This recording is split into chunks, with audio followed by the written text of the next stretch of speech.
So I got a question the other day about how I construct my single coil bobbin. So I thought I would just make a quick video, shows my method. It's not the only method, it's just the way that I do it. So a single coil would be like your standard Stratocaster type pickup.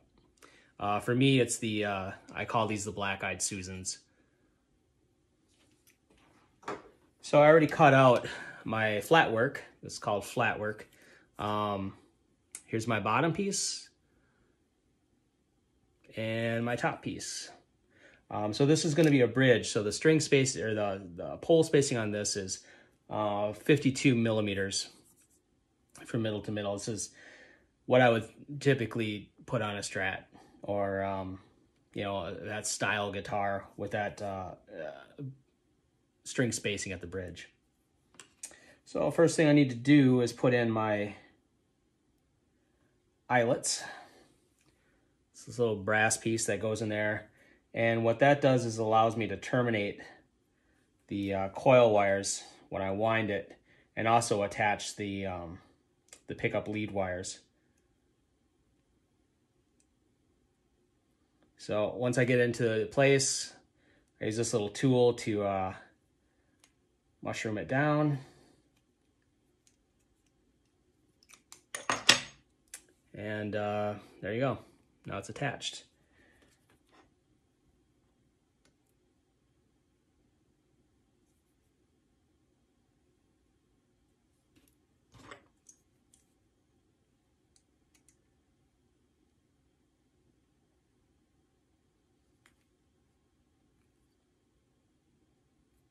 Don't want to smash it too much, or the hole will actually start to close up a little bit on those eyelets. Oh, pro tip. I took a toothpick and whittled down the end so it was even a little smaller. This works awesome for scooping up the eyelets and putting them into place before you pound. Some people will punch them or mushroom them like I did here so they're in place. So easy enough. Next step is to insert the rod magnets. So to do that, I made little jigs to help me. So one for each size that I do. I tend to change the pole spacing as it goes towards the neck to account for the string widths changing. So I just 3D printed these little jigs to help out. So like today, 52 millimeter. All right, it's not much to these. It's 2 pieces. And I got a rubber band around them. I got a space for the bottom on one side and a space for the top on the other. So I'll go ahead and place my bottom there. 52 millimeters there. And there we go. So now they're in the jig. Typically I would use a 2-ton press, but I'm fretting a neck right now, so instead I'm just going to use my drill press to do this. So what this jig allows me to do is to make sure that the poles are 90 degrees to the top and bottom, so that the flat work is nice and square.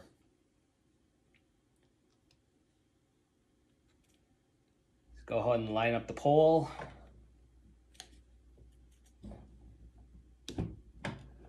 There's the first one there. And then I typically will do one on one side, then one on the other.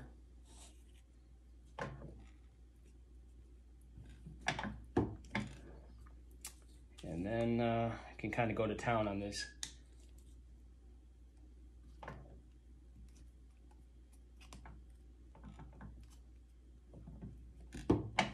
So what the jig does is, you know, if you try to pound these in using a hammer and you don't have a way to keep them square, they can get a little wild, and your flat work will be out of square.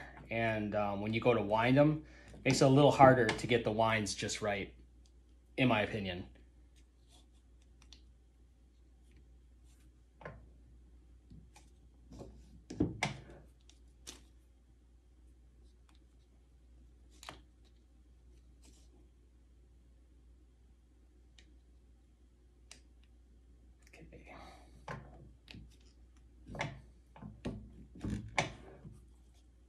So for my rod magnets, I tend to use a little bit of a taper on one end.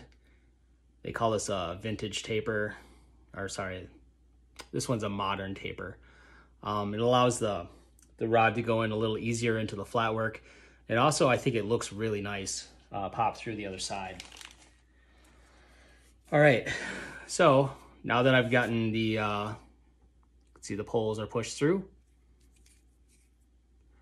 This side is should be flat, and this side is where the poles will jet out.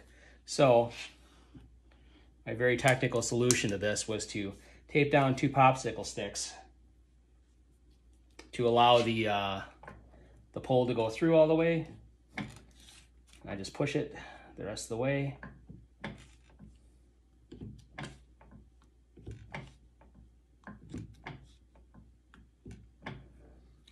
All right, so now this side is nice and flat, and this side has a little bit of pole protruding. So now I can just take my jig and open it up, like so, and flat work. So I'm gonna give this guy a dip in some lacquer before I actually do the winding to seal up the metal, and also to kind of seal up the flat work. You can see I've got some lettering and stuff on the back I don't want to wear off. But yeah, that's basically how I prep a bobbin for winding.